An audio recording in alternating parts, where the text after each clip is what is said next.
Okay दोस्तों, तो अब हम लोग फिजिक्स के लिए एक बहुत ही ज्यादा इंपॉर्टेंट टॉपिक चालू करने वाले हैं and that topic is called approximation. ठीक है, एवरेज रेट ऑफ चेंज जो होता है that is delta y upon delta x, और जो इंस्टेंटेनियस रेट ऑफ चेंज होता है वो हम जानते हैं d y by d x. Generally delta y by delta x जो है वो हमारा d y by d x के इक्वल नहीं होता है। लेकिन मान लो अगर हमारा चेंज सब्सटेंशियली स्मॉल है तो with in a reasonable level of approximation में ये दोनों को लगभग जो है वो मैं इक्वल मान सकता हूं। यानी average rate of change delta y by delta x at x equals to a will be approximately equals to dy by dx at x equals to a। ठीक है, सो ये मेरा मेन अप्रोक्सीमेशन का फंडा है और एग्जाम्पल के थ्रू मैं ये वाला चीज को समझाऊंगा। अगेन ये एक अप्रोक्सीमेशन है, एग्जैक्ट वैल्यू हमारी नहीं आएगी, लेकिन हमें एग्जैक्ट वैल्यू जो है वो बहुत बार नहीं चाहिए होती है। हम मोटे मोटे दौर पे जो है वो हम काम इससे निकाल लेते हैं। ठीक है,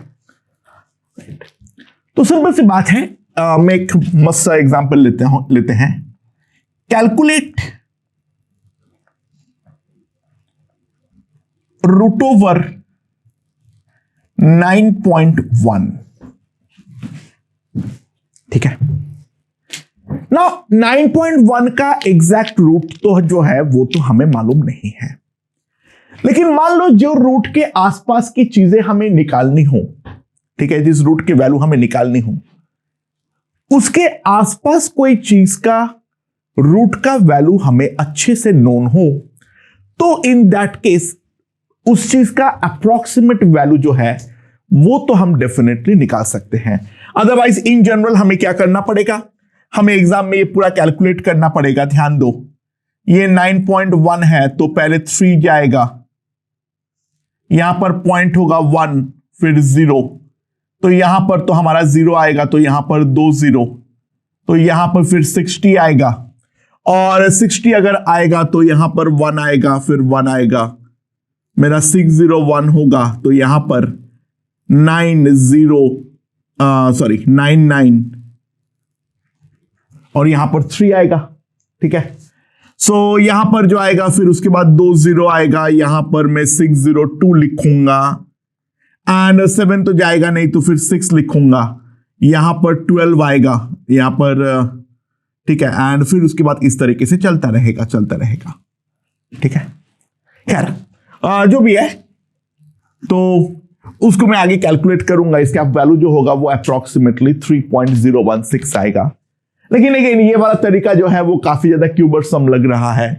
ठीक है, क्या इससे कोई बेटर हमारे पास सॉल्विंग टेक्निक है या नहीं है, उसके बारे में एक बार के लिए देखते हैं। देखो, रूट ओवर 9 जो है वो हमारा बहुत प्यारा है। So let y is equals to root x. ठीक है, नाउ इफ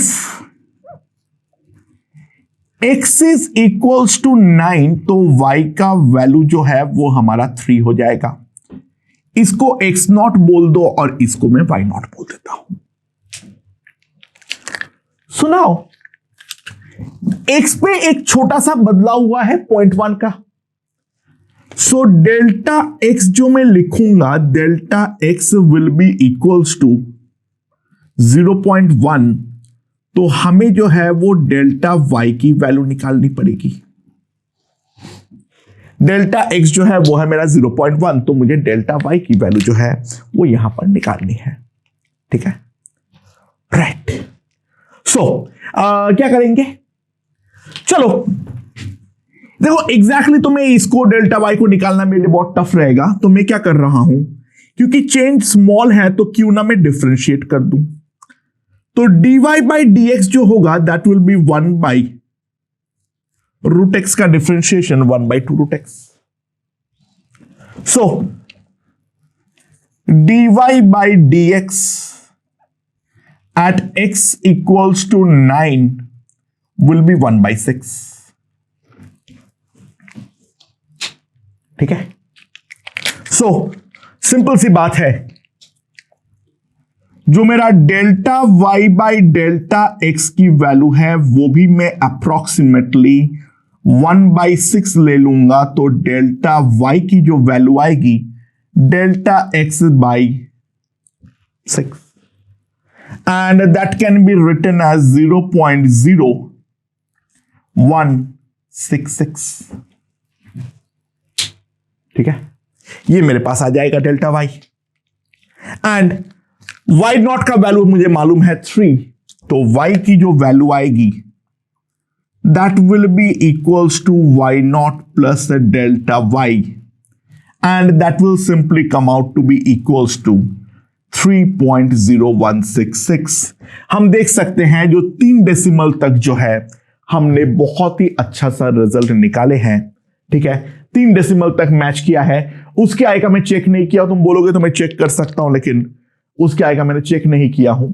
बट जो भी है लगभग 3 डेसिमल पॉइंट तक तो हमारा काफी अच्छा रिजल्ट निकला है।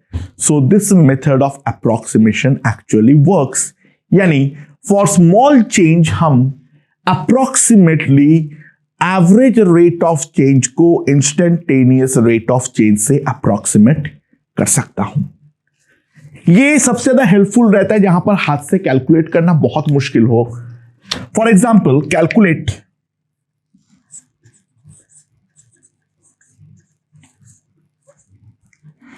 82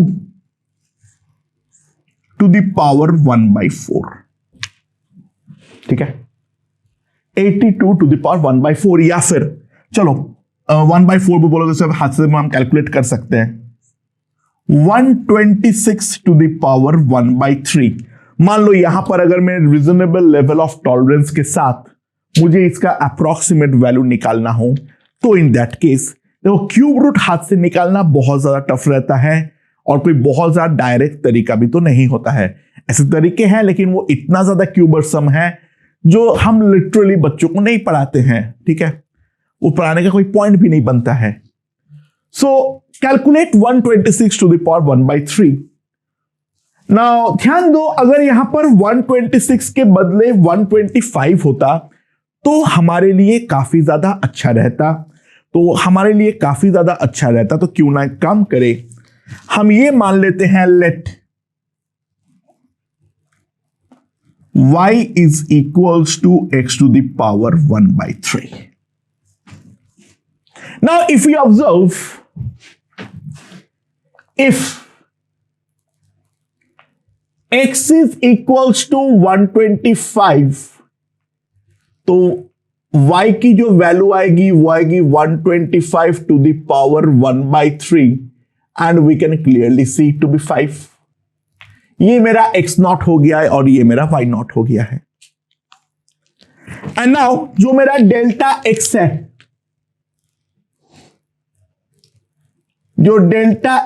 that is equals to 1।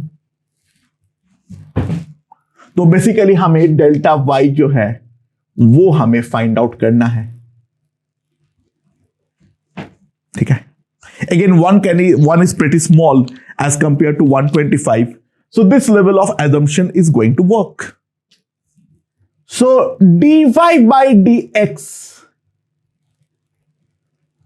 x to the power 1/3 का differentiation 1/3 x to the power of -2/3, that is going to come। तो हम जो लिख सकते हैं that is dy by dx when x is equals to 125, 1/3 into 125 to the power -2/3, तो ये मेरे पास आ जाएगा 25 to the power -1, यानी मेरे पास सिंपली आ जाएगा 1/75। ठीक है, सो ये जो आ जाएगा that will be equals to 1/75। तो हम सिंपली एक चीज लिख सकते हैं दैट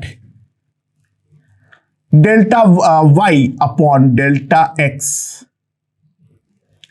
इज अप्रोक्सीमेटली 1/75, यानी डेल्टा वाई की जो वैल्यू आ जाएगी, delta x is simply 1, so delta y will be taken as 1/75। ठीक है, सो यहां से मैं एक चीज लिख दे सकता हूं अब, 126 to the power 1/3, 126 to the power 1/3, and that is going to be simply 5 plus 1/75. That is what we can write simply. ठीक है, अच्छा जरूरी नहीं है मुझे प्लस में ही आए, हो सकता है माइनस पर आए, अगले एग्जाम्पल पे वो ले लेते हैं। ठीक है, एंड नाउ 1/75 को तुम इसको अप्रोक्सीमेट कर लो। ठीक है, and you can simply get the result. Okay, चलो थोड़ा सा बदलते हैं, calculate tan 44 degree. Calculate the value of tan 44 degree. अच्छा, आइडियली क्या करना चाहिए, जो ट्राई टू अंडरस्टैंड 45 हमारे लिए स्टैंडर्ड है, tan 44 degree can be written as tan of 45 degree minus 1 degree,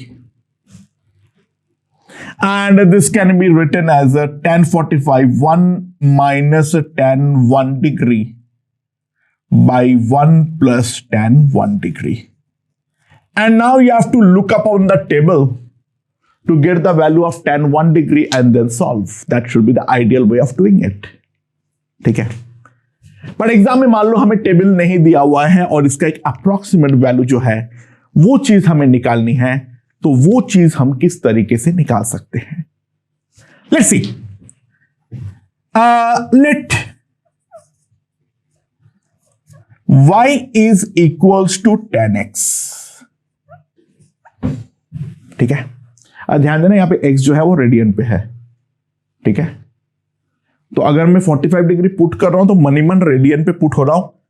x जो है वो सारे ट्रिगोनोमेट्रिक फंक्शन जो डेफिनेशन पे हम इस्तेमाल करेंगे वो तो हमारा डेफिनेटली रेडियन पर ही होना पड़ेगा, डिग्रीज का डिफरेंशिएशन कंप्लीटली अलग होती है।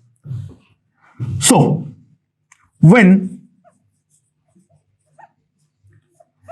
x is equals to 45 degree, y जो आएगा that is equals to 1, tan 45 1 होता है। अगेन इसको मैं x0 मान लेता हूं, इसको मैं y0 मान लेता हूं, तो डेल्टा x जो होगा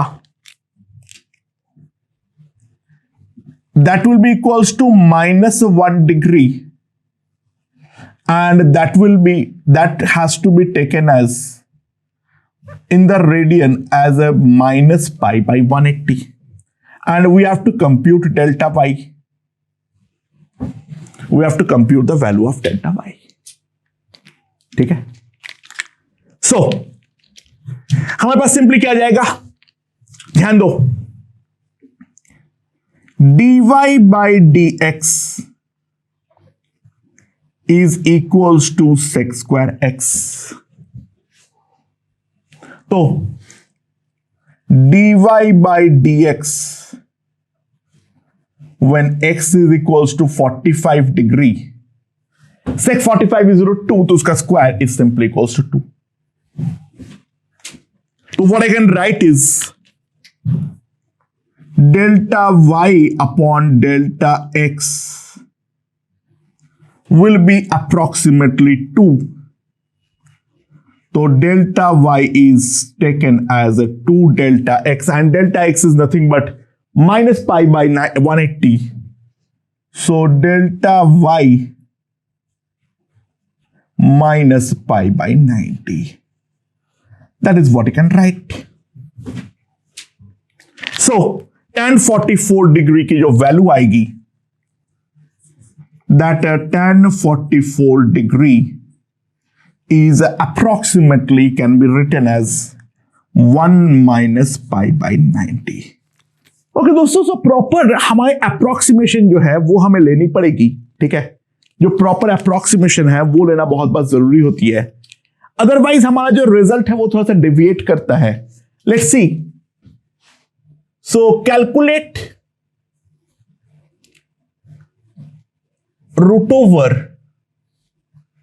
0.036. इसको देख के पहली नजर में जो लगता है वो है जो क्यों ना सर हम एक काम करें, हम क्यों ना इसको 0.04 मान लेते हैं क्योंकि इसका रूट लेना तो काफी ज्यादा अच्छा रहने वाला है. ठीक है.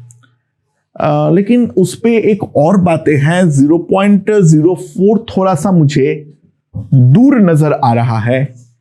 उसे बेटर एक्चुअली एक अप्रोक्सीमेशन पॉसिबल है.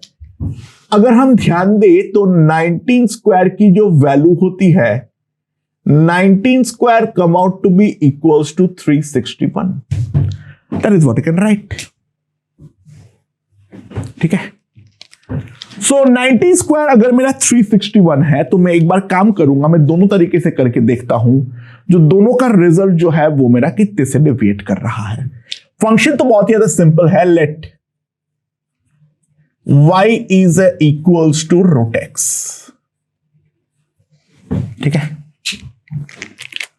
पहले वाले केस में 0.04 को लेके चालू करता हूं, यानी इफ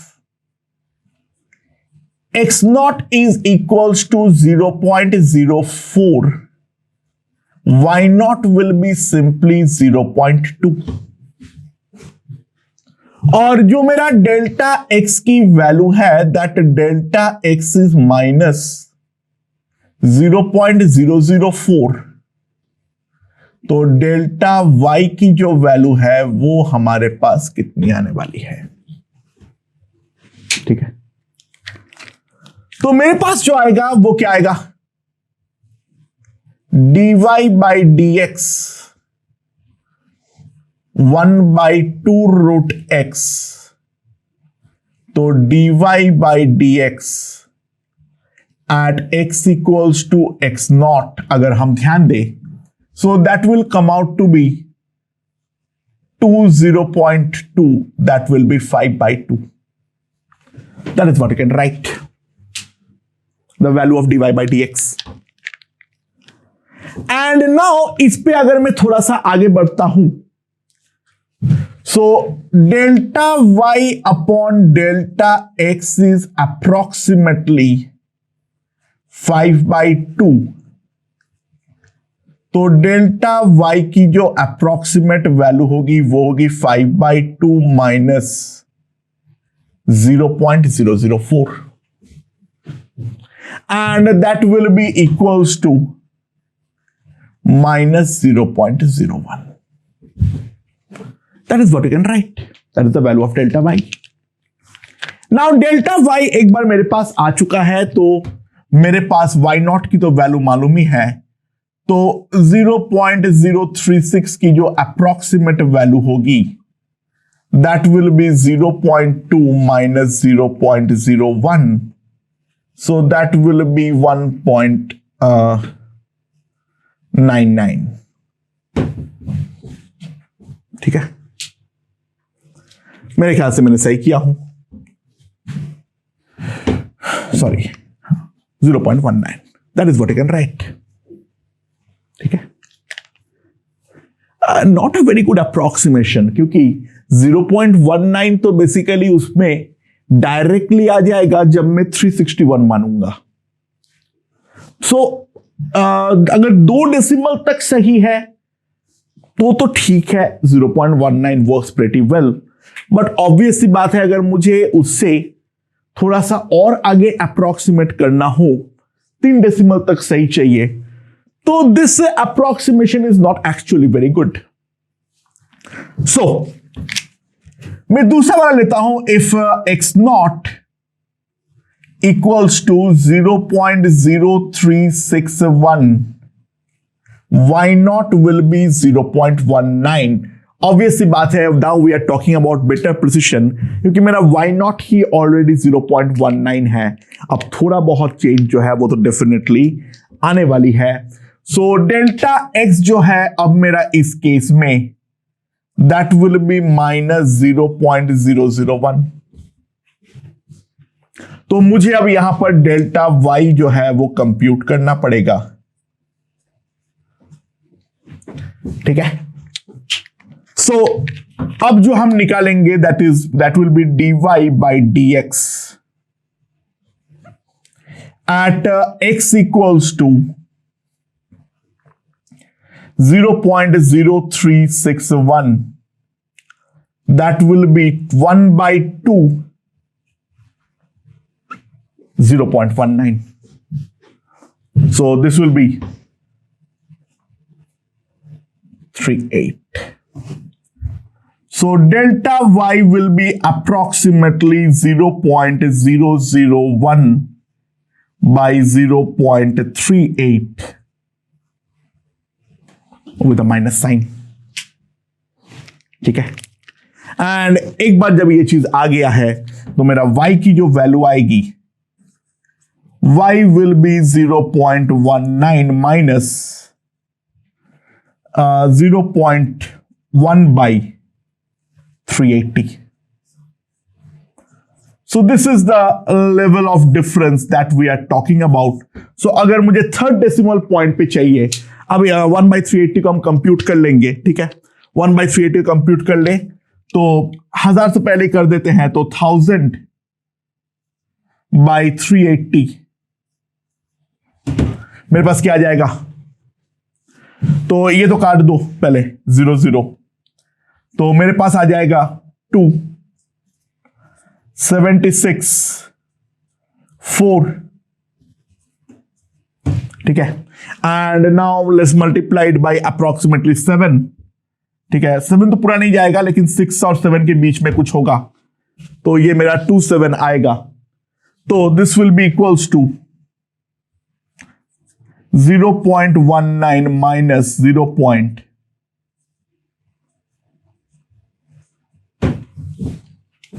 ठीक है, 0.00027। हाँ सॉरी नहीं, मैं सही कर रहा हूं, हाँ ठीक है। And that will give me the value, तो कितना आ जाएगा मेरे पास 0.1873। So this is going to be the approximate value. अगर मुझे थर्ड डेसिमल पॉइंट तक निकालना हो तो I have to go for a better approximation. खैर टेक्निक एक ही है, मैं काफी सारे एग्जाम्पल के थ्रू मेरे ख्याल से समझा दे पाया हूं जो बेसिक अप्रोक्सीमेशन हम डिफरेंशिएशन के सहारे किस तरीके से कर सकते हैं। ओके दोस्तों, तो एक छोटा सा टॉपिक जल्दी से, and that is the series expansion. हमें फिजिक्स में बहुत जगह पे सीरीज एक्सपांशन की थोड़ी रिक्वायरमेंट पड़ती है, ठीक है, उसके बारे में एक बार बात कर लेते हैं। अच्छा, ये जो साइन एक्स है, ये कॉस एक्स है, ये सब जो हमारे पास फंक्शंस है, लोगों को सबसे पहले कोशिश ये रहा, क्या ये जो फंक्शंस है इनको मैं as a polynomial function approximate कर सकता हूं या नहीं, ठीक है। लोगों की कोशिश हमेशा ये रहा, जो क्या मैं इनको as a polynomial functions approximate कर सकता हूं या नहीं। पूरा फंक्शन तो पॉलिनोमियल में अप्रोक्सीमेट करना पॉसिबल नहीं है, लेकिन नियर अराउंड द पॉइंट क्या मैं ऐसा कोई पॉलिनोमियल फंक्शन बना सकता हूं जो हमें उस पर्टिकुलर पॉइंट पे साइन एक्स का नेचर को एग्जैक्टली रेप्लिकेट करे, ठीक है। तो टेलर ने सबसे पहले एक इंपॉर्टेंट थ्योरम दिए। उन्होंने ये बोले, जो अगर कोई फंक्शन एफ एक्स है जो x इक्वल्स टू a के अराउंड, a कोई भी एक नंबर है, it doesn't matter, infinite times differentiable हो, अगर इनफाइनाइट टाइम्स डिफरेंशिएबल हो, तो वो फंक्शन एफ एक्स को at around x equals to a you can approximate it as a polynomial and fx will be equals to fa plus f dash a by 1 factorial. What is meaning by factorial? Yani that is simply the number n factorial hota hai 1 into 2 into 3 dot dot dot dot up to n. So 1 factorial is basically 1. 2 factorial is 1 into 2, that's 2. 3 factorial is 1 into 2 into 3, that's 6. 4 factorial is 1 into 2 into 3 into 4, that's 24. Similarly 5 factorial with 120, 6 factorial with 720, blah blah blah blah blah चलता रहेगा. So Taylor ने ये बोला जो कोई function को तुम approximate कर सकते हो as a polynomial and fx is equals to fa plus f dash a by 1 factorial into x minus a plus f double dash a by 2 factorial into x minus a का whole square plus f triple dash a by 3 factorial x minus a का whole cube, and this will go up to infinity. Yani there will be infinite number of terms in that particular series. This is called the Taylor series. और उसका एक special case हमारे लिए सबसे ज्यादा important है. If we do it around the vicinity of x equals to 0, then we can say fx is equals to f0 plus f dash 0 by 1 factorial into x plus f double dash 0 by 2 factorial into x square plus f triple dash 0 by 3 factorial into x cube, so on and so forth up to infinite number of terms. और Taylor series का ये special case को हम बोलते हैं Maclaurin series. ठीक है. और with the help of this हम लोग कुछ इंपॉर्टेंट सीरीज एक्सपांशंस करेंगे और उन चीजों को हम रट्टा मार लेंगे. ठीक है. सो लेट्स कंसीडर, लेट्स सबसे पहले लेट्स टेक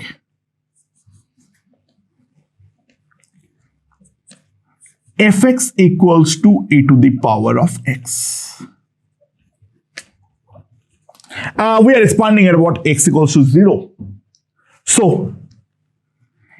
f0 जो आएगा that will be simply 1.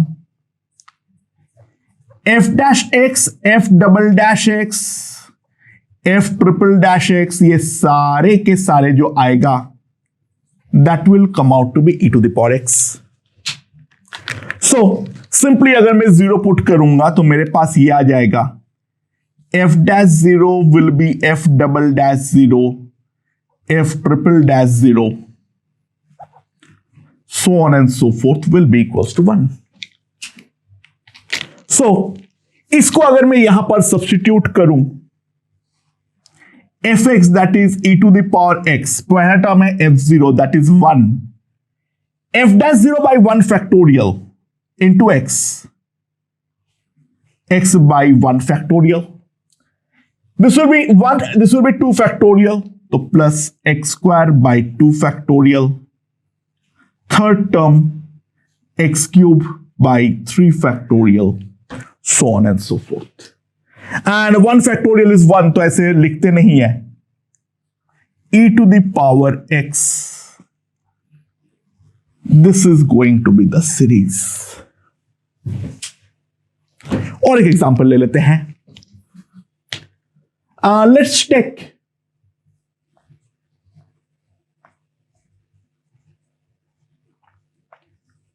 fx is equals to sin x. Sir क्या आप सारे कराने वाले हो? नहीं नहीं, बिल्कुल नहीं कराने वाला हूं, मैं रट्टा मरवाने वाला हूं. बस ये बता दे रहा हूं जो किस तरीके से हम करते हैं. अच्छा, f0 जो होगा that f0 will be equals to 0. f dash x will be cos x. So f dash 0 will be 1. f double dash x will be equals to minus sin x. So f double dash 0 will be 0. f triple dash x will be minus cos x. तो f triple dash 0 will be equals to -1, so on and so forth. इस तरीके से हमारा चलता रहेगा. So हमारे पास जो fx यानी sin x का एक्सपांशन आएगा,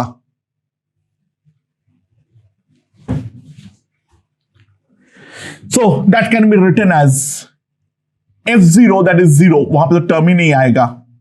f dash 0 by 1 factorial into x यानी x by 1 factorial. f double dash 0 का टर्म वापस गायब हो जाएगा, तो अगला आएगा -1 by 1 3 फैक्टोरियल यानी -x क्यूब बाई. ना दो डिफरेंशिएशन के बाद वापस प्लस आएगा. f डैश वाला f4 डैश वाला 0 होगा, f5 डैश वाला प्लस आएगा. तो we will go like this, x to the power 5 by 5 factorial, so on and so forth.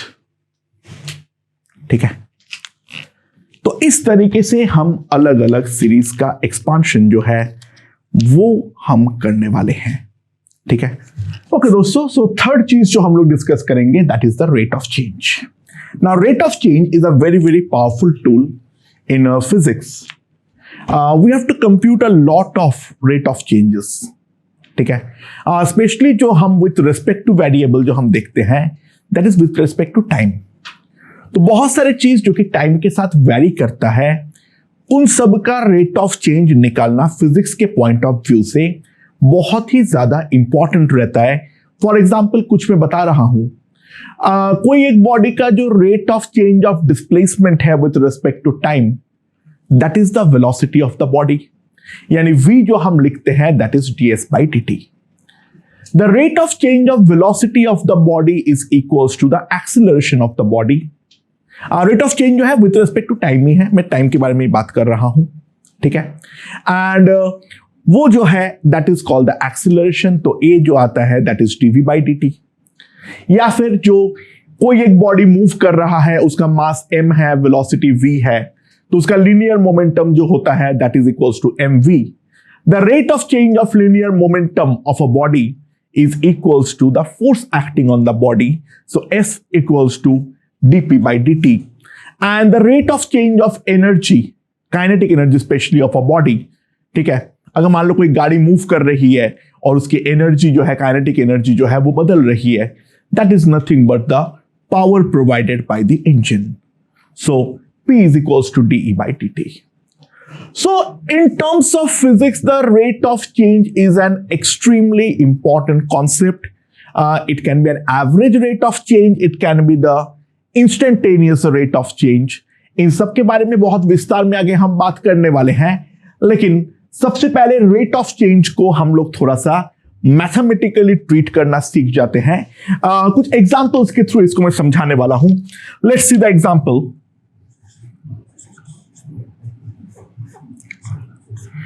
Momentum P of a body, P दे रखा है 20t square minus 30t plus 20 kilogram metre पर second. Find force acting on it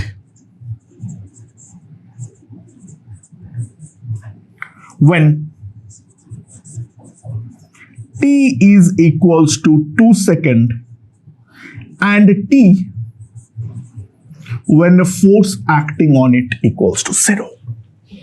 So that is basically the question of rate of change. So momentum P जो हमारे पास आ रखा है that is given as 20t square minus 30t plus 20। तो force जो इसके ऊपर लगेगा F, that will be the simple rate of change dp by dt। 20t square का डिफरेंशिएशन होगा 40t, इसका डिफरेंशिएशन होगा 30, एंड यहां पर जो आएगा that is going to be equals to 0। 20 का जो है वो डिफरेंशिएशन तो 0 हो जाएगा। तो at t equals to 2 second जो हमारे पास फोर्स होगा that will be simply equals to 50 newton. 40 into 2 minus 30, तो 80 माइनस 30, फोर्स का जैसा यूनिट होता है we know that is equal Newton. ठीक है, so F equals to 50 Newton and F is equals to 0, that simply implies 40 T naught minus 30 equals to 0, so T naught will be equals to 3 by 4 second. So it's a very simple example जहां पे हम rate of change से questions को solve करना सीखे हैं। These are the legitimate questions regarding physics, ठीक है, आगे भी हम करने वाले हैं, but that is the way we are going to use the differentiation as a mathematical tool. Let's move on to the next example. Okay, दोस्तों, so the displacement f of a body is given to be s equals to t cube by 3 minus 60 t is in second. Then find the acceleration of the body when the velocity of the body becomes 0. ठीक है? So what will be my velocity? Velocity v is nothing but the rate of change of displacement, that is ds by dt. So we have to differentiate this with respect to time. So what I can see is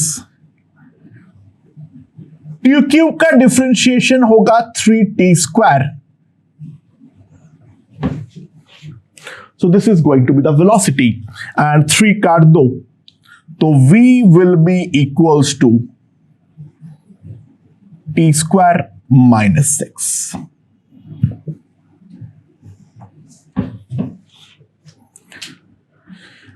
right, ये हमारे पास आ चुका है. And acceleration A जो आएगा that is equals to dv by dt. इसका differentiation अगर मैं देखूं तो 2t minus 0 that is equals to 2t. That is what I can write. Right, so now obvious सी बात है, जो हमारा v is equals to 0,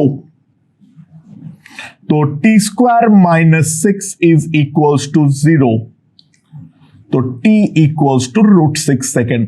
t cannot be negative obviously, so t will be equals to the √6 second.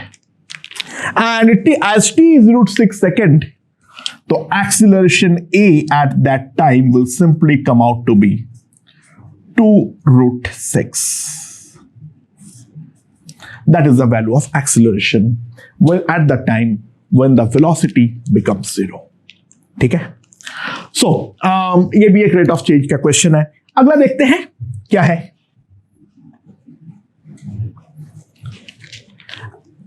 A particle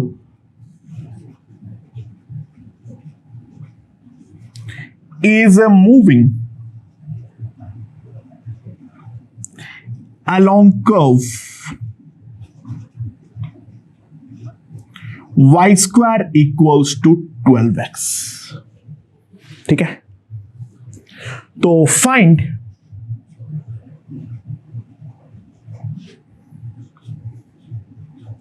the interval of x when abscissa changes at a faster rate than ordinate.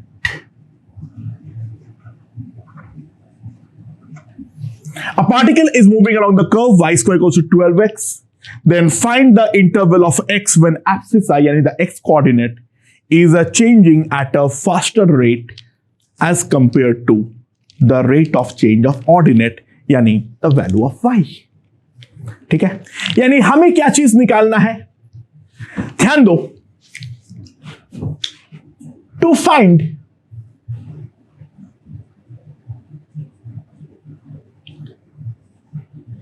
mod of dx by dt must be greater than mod of dy by dt. Why the mod? दोस्तों that's important. ठीक है, that is extremely important, क्योंकि हम ये नहीं जानते हैं क्या पॉजिटिव है क्या नेगेटिव है. हमें उसे फास्टर रेट पे चेंज करवाना है. That rate can be change, मतलब it can be a decrease also. May be the X is decreasing at a rate that is faster than Y. This a possibility. Increase के बारे में हम बात क्यों कर रहे हैं, डिक्रीज भी तो डेफिनेटली हो सकते हैं. तो basically we have to find that mod of dx by dt has to be greater than mod of dy by dt.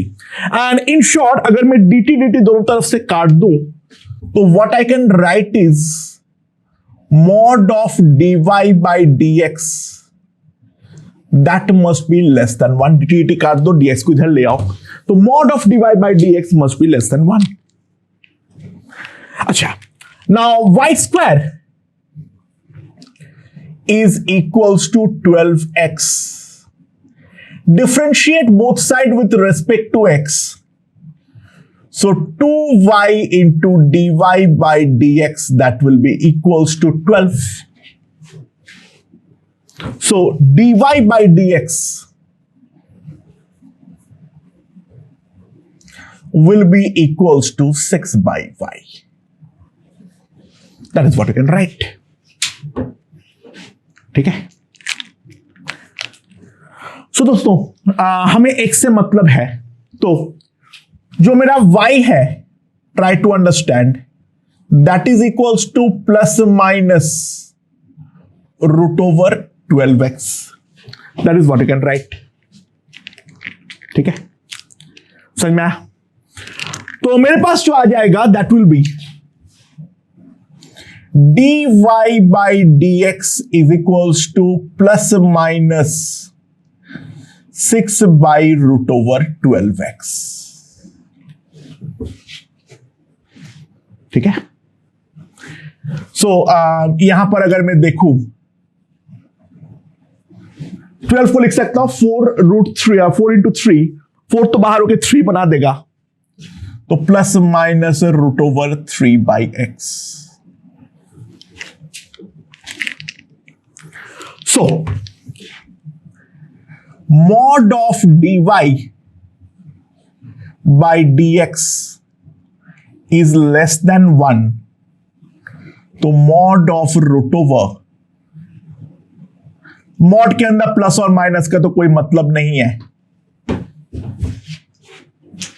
ठीक है, that is what we can write.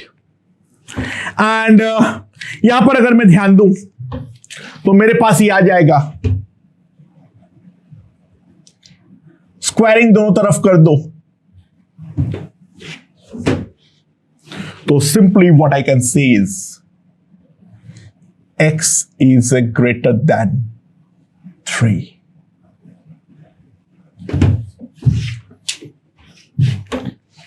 ठीक है, क्या मैं ये चीज लिख सकता हूं? लल्ला, ये नहीं बोल सकता हूं। रीजन बहुत सिंपल सी बात है, कहीं पर भी ये तो हम जानते ही नहीं है जो x हमारा पॉजिटिव है या नेगेटिव है।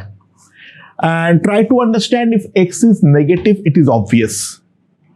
अगर x मेरा नेगेटिव होगा तो ये ऑब्वियस है, but try to understand x negative हमारा अलाउड ही नहीं है, क्योंकि y स्क्वायर इक्वल्स टू 12x है, then x has to be a positive quantity. और क्योंकि x हमारा ऑब्वियसली एक पॉजिटिव क्वांटिटी है, तो x पॉजिटिव क्वांटिटी होने के कारण ये वाला साइड पे अब मैं बिना कोई डरे साइड चेंज कर सकता हूं, तो सिंपली मेरे पास जो आ जाएगा that is x will be greater than 3।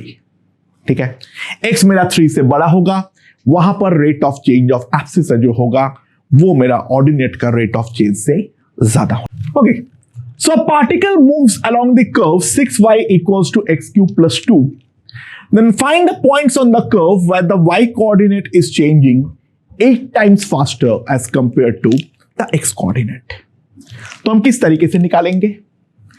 What we are given is dy by dt is equals to 8 times dx by dt. That is what we are given. So dt तो काट दो, dy by dx must be simply equals to 8. That is what we are given. So 6y equals to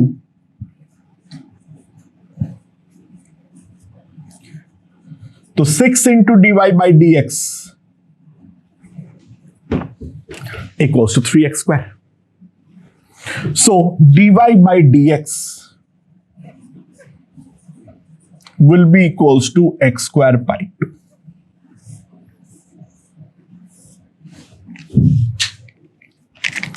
तो simple सी बात है, x square by 2 must be equals to 8,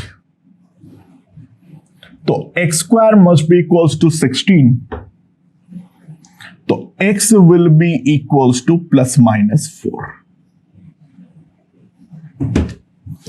x जो आएगा that will be equals to plus minus 4। ठीक है, right.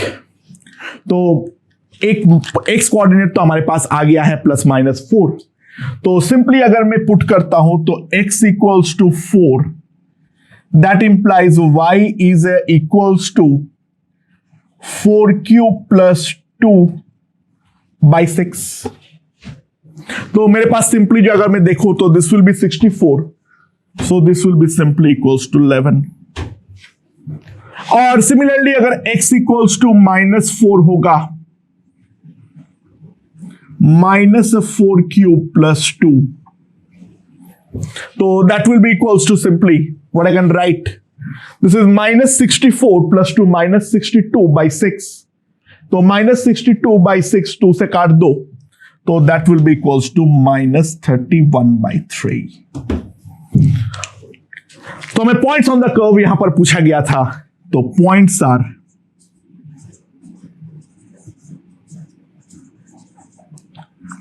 4,11 and -4, -31 by 3। So these are the 2 points जहां पर हम लोग का वो वाला कंडीशन जो है वो हमारा सेटिस्फाई हो रहा है। ओके दोस्तों, the area of a circular ink blot grows at a rate of 2 centimeters square per second.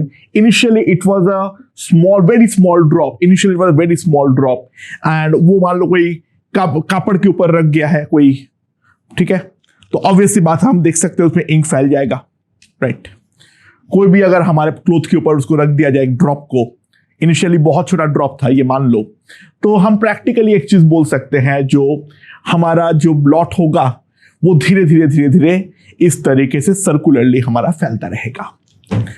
तो हमने ऑब्जर्व किए जो उसका जो एरिया है वो एक कांस्टेंट रेट पे बढ़ता है, that is equals to 2 centimeters square per second. Then we have to find the rate at which the radius is increasing when the time given to be equals to 2 into क्या बोलते हैं उसे, basically 28 by 11 second। ठीक है, take pi as a 22 by 7, right?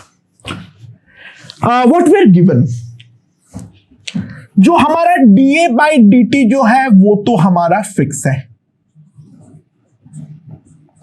and that is always 2 centimeters square per second. So what we have is A equals to pi r square. तो dA by dt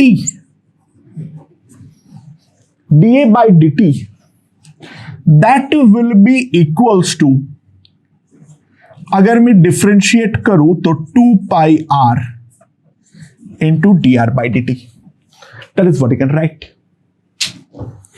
तो dA by dt जो है that will be equals to 2 pi r into dr by dt. So the main challenge is basically finding the r. अच्छा, area हमारा constant rate से बढ़ता है at t equals to 0. Area was equals to 0. तो simple सी बात है, जो हमारा एरिया एट जनरल टाइम होगा A, that can be written as a 2t centimeter square. अच्छा, पर सेकेंड अगर सिंपल सी बात है, पर सेकेंड अगर मेरा 2 सेंटीमीटर स्क्वायर पर सेकेंड से उसका एरिया बढ़ता है, तो t टाइम बाद जो उसका एरिया होगा that will B 2t centimetre square. So what I can write is pi r square is simply equals to 2t. तो r will be 2t by pi का under root. That will be the value of r. So now यहां पर अगर हम लोग आते हैं dA by dt, that is a 2, that will be 2 pi r 2t by pi into dr by dt। 2 तो काट दो, तो 1 is equals to 2 pi t का under root into dr by dt। That is what you can write. Okay, and now simply t का value put कर दो, तो dr by dt 1 by under root 2 pi t, तो 2 into 22 by 7 into मेरे पास जो यहां पे आ जाएगा दैट इज 28 by 11। तो ये मेरे पास कट गया है, ये 2 आ जाएगा और ये मेरे पास कट के 4 हो जाएगा, तो 4 4 16, तो this will come out to be 1 by 4 centimetre पर सेकेंड।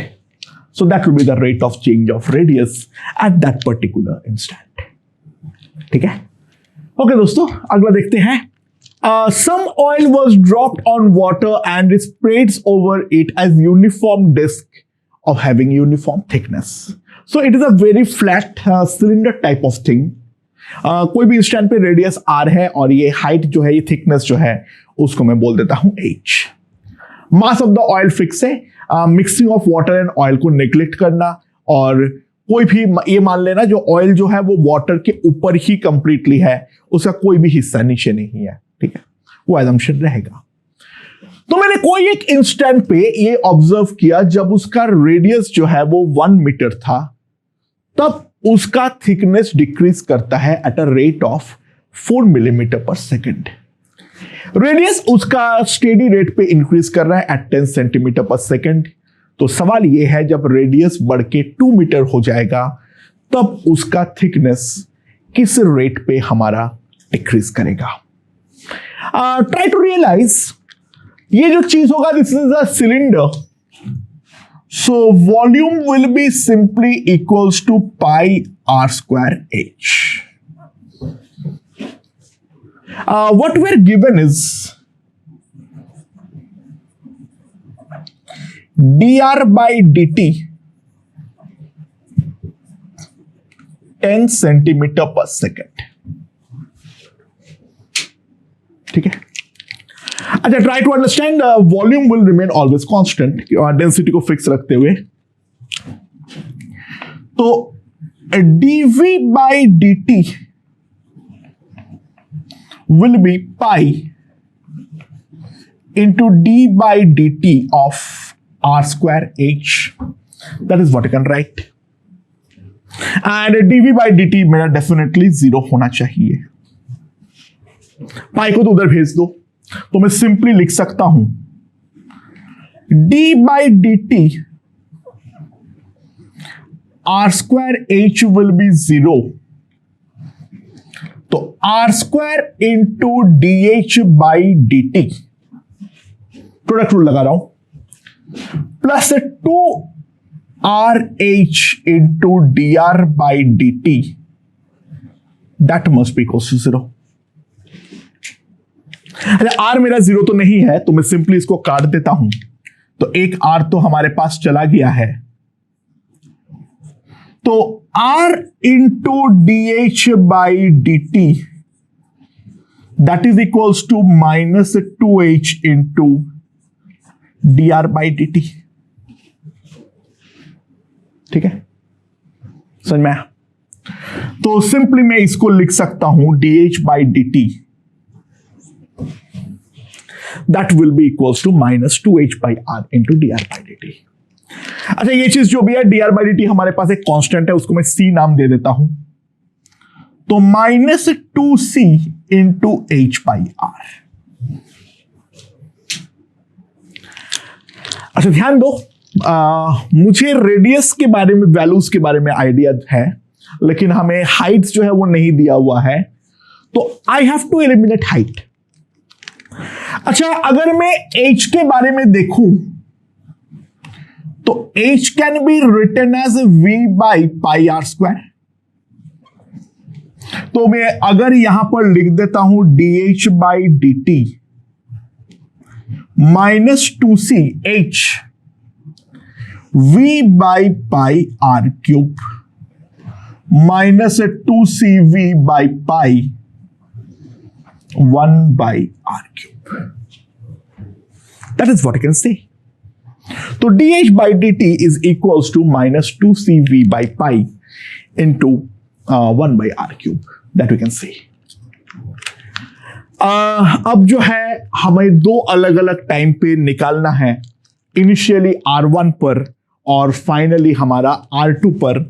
तो dH by dt at t equals to t1 minus 2CV by pi 1 by R1 cube, that we can write, and dH by dt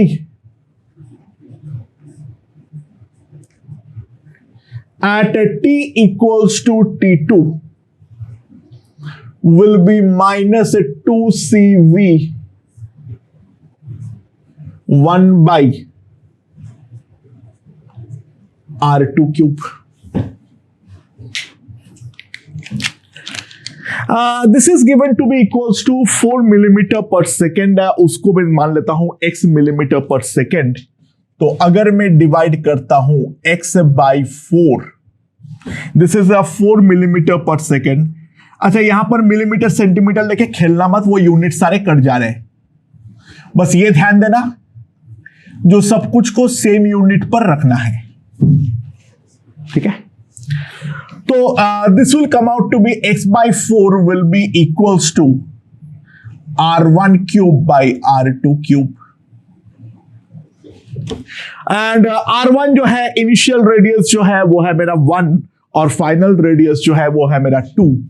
तो this will be 1 by 2 का whole cube, that is equals to 1 by 8, यानी x जो है that will be equals to 0.5 millimetre per second. तो उसका height जो है वो डिक्रीज कर रहा है उस इंस्टेंट पे at a rate of 0.5 millimetre per second, ठीक है। So this is one way of solving this question. आगे और भी टेक्निक्स आएंगे सामने, ठीक है। We can also take the log. मैं और एक टेक्निक सिखा देता हूं, चलो। ऐसे केसेस में तुम लॉग लेके काफी अच्छा कर सकते हो। v equals to pi r square h, take log ln v is equals to ln pi to ln r plus ln h, ठीक है। And now simply differentiate. v constant है तो उसका डिफरेंशिएशन 0 है, पाई कांस्टेंट है तो उसका डिफरेंशिएशन 0 है। 2 by r into dr by dt ln h का हो जाएगा 1 by h into dh by dt। तो we have obtained basically the same relation जो हम लोगों को यहां पर मिला था, ठीक है। we can also take the log and simply differentiate।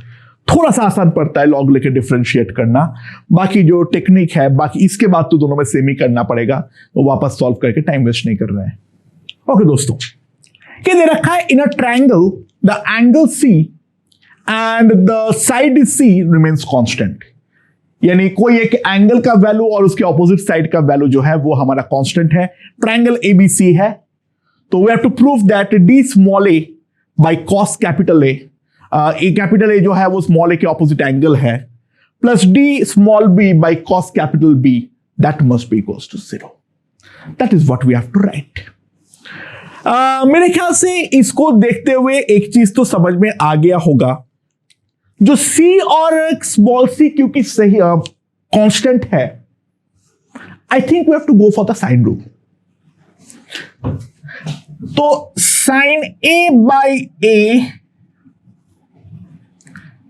Is equals to sine B by B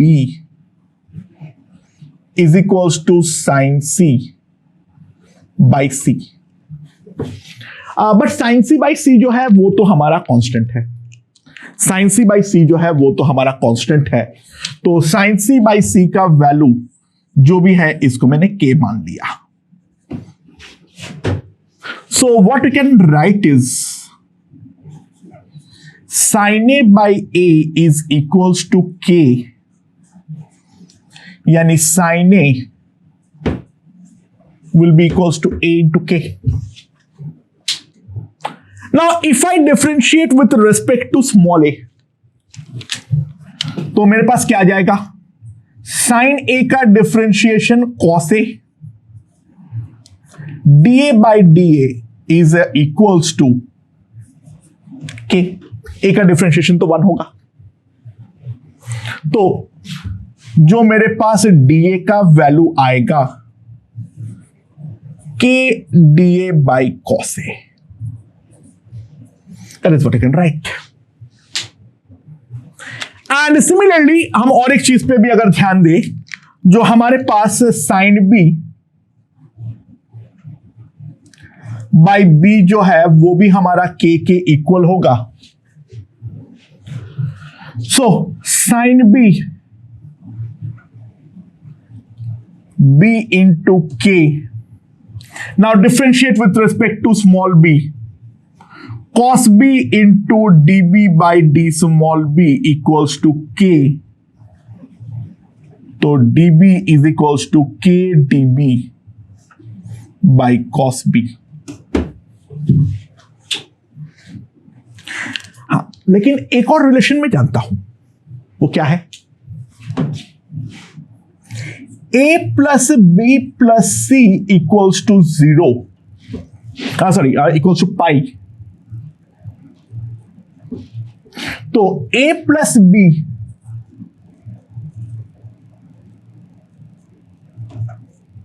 pi minus C and that is the constant angle. Differentiate with respect to any variable, I don't care. मान लो कोई x एक नया variable में लेकर आ गया, तो d a by d x plus d b by d x is equals to 0, तो d a plus d b d x से मल्टीप्लाई कर दो will be equals to 0, and now d a और डी बी का value put कर दो, तो मेरे पास सिंपली आ जाएगा k into d a by cos a plus d b by cos b equals to 0, तो d a by cos a plus d b by cos b that will be equals to 0। D a by cos a plus d b by cos b that is going to be equals to 0, right. Okay दोस्तों, मेरे पास एक ये inverted कोन है जिसके अंदर मैं पानी डाल रहा हूं, ठीक है। पानी को मैं इस तरीके से डाल रहा हूं जो कि ऊपर का जो रेडियस है वो रेडियस कांस्टेंट रेट से इंक्रीज कर रहा है at a rate of 2 centimetre पर सेकेंड, ठीक है। That's the way it is done. तो सवाल ये है, find the rate at which the volume of water increases when H is equals to 24 centimetre, ठीक है। तो ये लास्ट क्वेश्चन है, रेट ऑफ चेंज। कैसे इनफाइनाइट क्वेश्चन करवाया जा सकता है, लेकिन मोटे मोटे तौर पे ये लास्ट क्वेश्चन है। लेट्स सी क्या है। अच्छा, कोई भी इंस्टेंट में मैं एक चीज तो लिख सकता हूं, R by H is equals to tan 30 degree, तो उसका जो H होगा that will be equals to √3R। और साथ ही साथ मैं एक चीज और भी लिख सकता हूं इसको डिफरेंशिएट करते हुए, जो dH बाई dt होगा that will be √3 into dr by dt। That is what I can write. अच्छा, इसका जो वॉल्यूम है V that is equals to 1/3 pi r square into H, and यहां पर मैं एक चीज लिख सकता हूं 1/3 आर का जो वैल्यू होगा that will be equals to 3a²। ठीक है, सॉरी उल्टा करता हूं, सॉरी h के जगह पे r पुट करता हूं, 1/3 पाई r² इंटू √3r। तो वॉल्यूम v जो हमारे पास आएगा that will be π/√3 into r³। So अब अगर मैं ध्यान दूं, dv/dt दैट इज π/√3 3r³ का हो जाएगा 3r² into dr/dt, 3r² into dr/dt। तो मेरे पास जो आ जाएगा that will be equals to √3 pi r² into dr/dt। ठीक है, okay, dr/dt is given that is 2 centimetre पर सेकेंड। अच्छा, अब ध्यान दो, लेकिन मुझे h दे रखा है 24 सेंटीमीटर, तो मुझे यहां पर r को सबसे पहले h पे कन्वर्ट करना पड़ेगा। तो that will be equals to √3 pi. Now r can be written as h/√3 इसका होल स्क्वायर इंटू dr/dt। तो मेरे पास यहां पर जो आ जाएगा that will be π/√3 h² into dr/dt। So that will be the rate at which the volume is going to be added। अब सब कुछ दे रखा है, तो dv/dt that will be π/√3 into h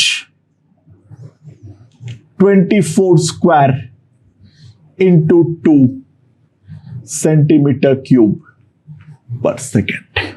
अब कैलकुलेट कर लेना।